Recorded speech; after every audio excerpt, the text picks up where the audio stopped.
De ese año, Grau ya estaba muerto y el Huáscar capturado. Luego se dio inicio a la invasión chilena.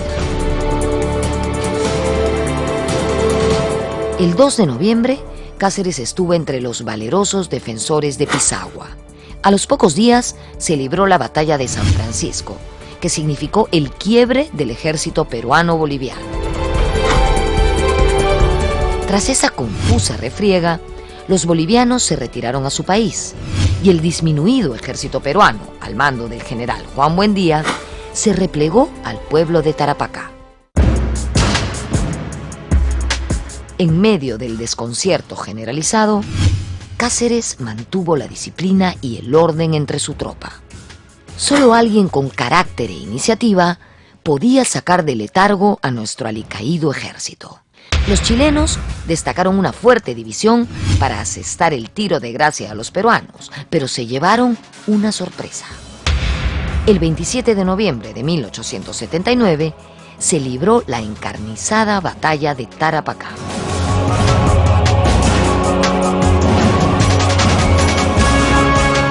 Las tropas desmoralizadas, cansadas, sin zapatos, que no tenían incentivo de nada, son avisadas de la presencia de los chilenos.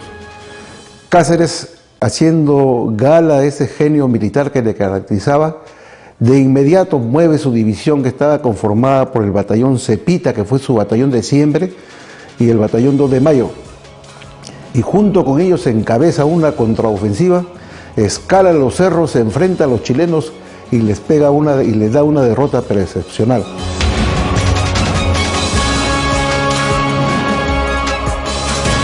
La victoria de Tarapacá salvó el orgullo nacional.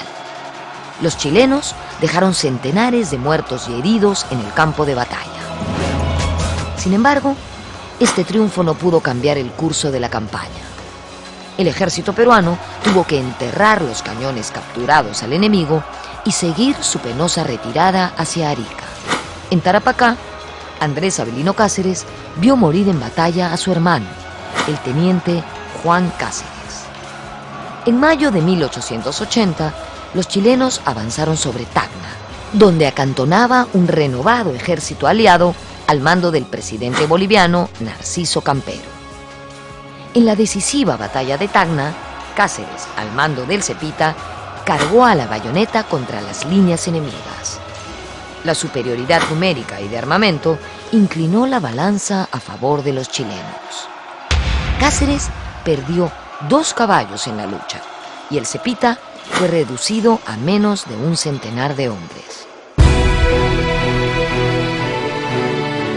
La actuación de Cáceres es notable. Él recorre todo el frente de batalla, anima a las tropas, combate, se repliega, vuelve a atacar, hasta que no le dan malas fuerzas y cae pues, todas las tropas que llegaron derrotados.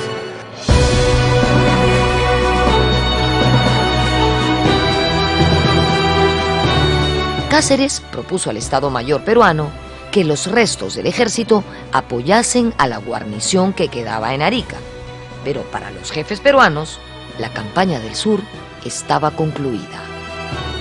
Los bolivianos se retiraron definitivamente de la lucha y el jefe peruano, Lizardo Montero, se fue a Arequipa con sus escasas tropas. Así, Arica quedaba librada a su suerte.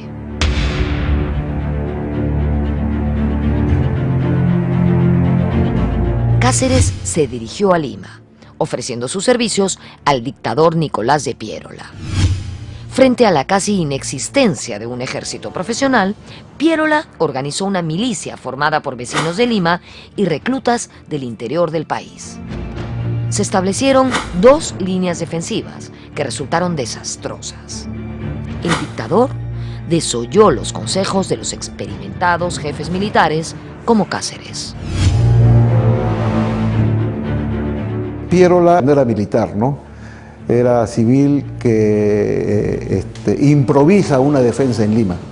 Una defensa que salía de todos los cánones militares. Y el pecado mayor que tiene es de retirar a los oficiales de carrera y colocar en su lugar a personal civil con grados militares. Hay dos iniciativas de Cáceres que pudieron cambiar el curso de la guerra que no fueron aceptadas por Piérola. Primero, movilizar un cuerpo de ejército por Huachipa y Pamplona para rodear al ejército chileno y atacarlo desde atrás. Eso era posible. No fue aceptado por Piérola. El 13 de enero de 1881 se libró la batalla de San Juan. La línea peruana fue sobrepasada.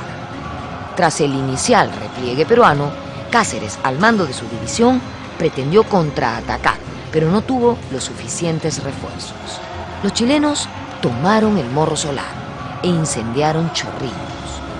Dueños de la situación, numerosos soldados enemigos se embriagaron y se pelearon entre ellos.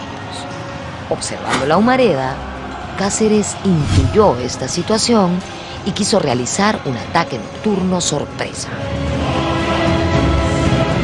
Cáceres, viendo el incendio de Chorrillos, el saqueo, calcula correctamente que el ejército chileno se ha dedicado al pillaje y que están borrachos. Pide un cuerpo de 2.500 personas para atacar en ese momento. Podía haber cambiado el curso de la guerra. La audaz solicitud de Cáceres fue rechazada por Piérola. En cambio, el dictador aceptó una tregua planteada por los chilenos. El 15 de enero de 1881, las fuerzas de Manuel Baquedano rompieron el armisticio y lanzaron un furibundo ataque sobre la línea de Miraflores. La lucha se concentró en el ala derecha peruana, donde estaban los reductos al mando de Cáceres, quien logró resistir el ataque chileno y pasó a la ofensiva, haciendo retroceder a los invasores. La falta de refuerzos contuvo su empuje. En la batalla de Miraflores, el valiente Andrés Avelino Cáceres desafió a la muerte. De hecho, yo creo que no lo mataron de puro milagro, porque imagínense, una bala de los chilenos destrozó el anteojo por el que él observaba la batalla. Otra atravesó su kepí, rozándole el cráneo. Finalmente, una le dio en la pierna y así, herido y adolorido, él intentó reordenar a las tropas para continuar en la batalla, pero lamentablemente y con gran pesar, vio cómo ésta se perdía. La derrota del ejército peruano en Lima hizo pensar en el fin de la guerra. Piérola marchó a la sierra, pero Cáceres no pensaba rendirse.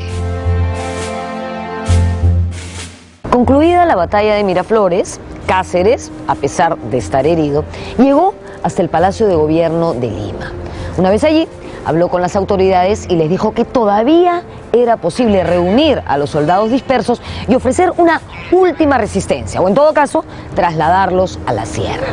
Lamentablemente, la herida que tenía en el fémur se le complicó y tuvo que ser llevado hasta una ambulancia que se encontraba cerca del convento de San Pedro, en el actual Jirón Azángaro.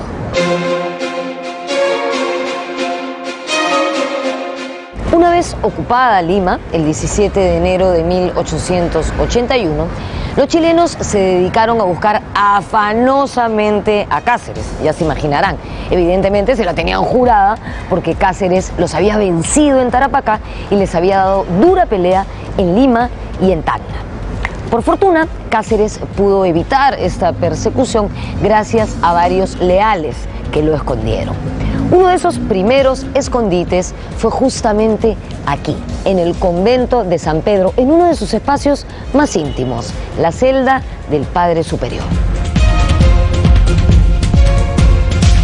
Recuperado parcialmente de sus heridas, Cáceres partió secretamente a la sierra en abril de 1881. Ya en Jauja, el coronel ayacuchano se reunió con Nicolás de Piérola. Se va a darle el encuentro a Piérola, que ya había salido de Lima.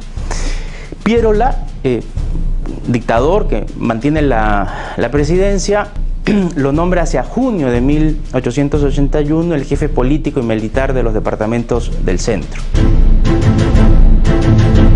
Cáceres disponía de una reducida tropa y los chilenos enviaron un destacamento para arrasarlo.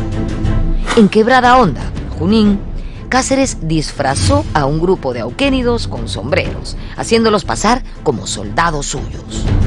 Engañados, los chilenos decidieron no atacar. Estaban haciendo la leyenda del brujo de los Andes. En Lima, los enemigos aceptaron la formación de un gobierno provisional peruano. Este fue asumido por Francisco García Calderón, quien se negó a aceptar la paz con cesión territorial, ante lo cual fue enviado preso a Chile. La presidencia recayó en el almirante Lizardo Montero, quien se encontraba en Arequipa. En medio de la anarquía reinante, Cáceres reinició las acciones contra los invasores. Solo a una persona con su carácter se le puede ocurrir que es posible continuar la guerra, ¿no? Lo que plantea, ¿no? Habían recursos al interior, había gente, pensé que podíamos desarrollar una guerra en pequeño o guerra de guerrillas para obligar al enemigo a negociar en mejores condiciones. Hacia fines de 1881, Cáceres ha logrado ya constituir un ejército de mediana importancia, ¿no? A él lo han nombrado en junio jefe político y militar, y hacia diciembre ya ha logrado formar un ejército que llega incluso a Ochosica y a tener ahí tiendas de campaña, y de esa manera amenazar el gobierno chileno en el Perú.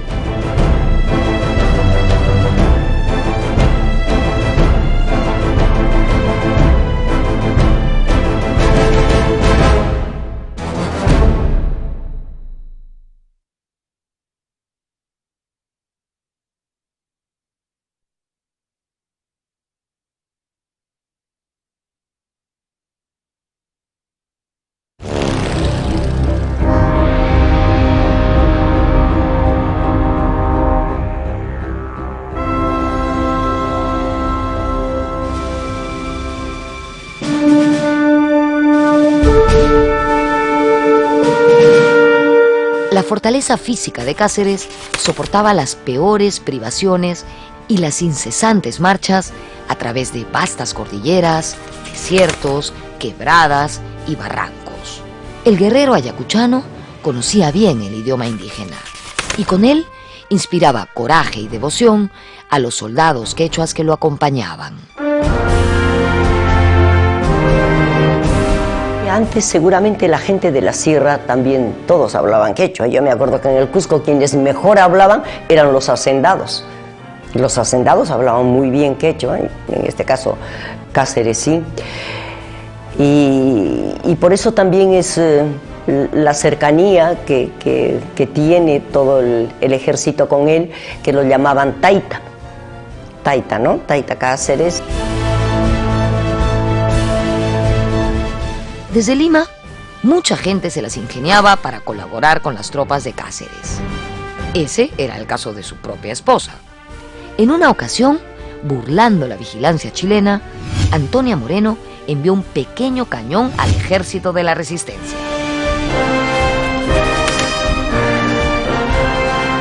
No saben cómo transportarlo y entonces fingen un entierro, un sepelio, y en el ataúd esconden un cañón y lo sacan con toda esa costumbre, pues, ¿no?, de arrastrar a caballos el ataúd, y lleva siempre un séquito, un cortejo acompañando al cadáver, y lo sacan por el cementerio, el presbítero maestro, y por ahí los llevan a la Sierra Central, el cañón, para poder salvar, pues, la vigilancia chilena.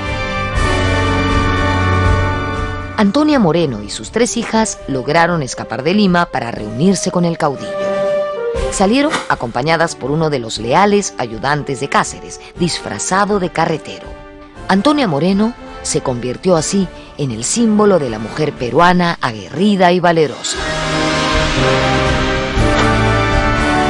La buscaron, ella ha escapado hasta subiéndose al techo de su casa, cuando intentaron tomarla prisionera, y después sale. Para salir de Lima también es una epopeya, tiene que ir en una carreta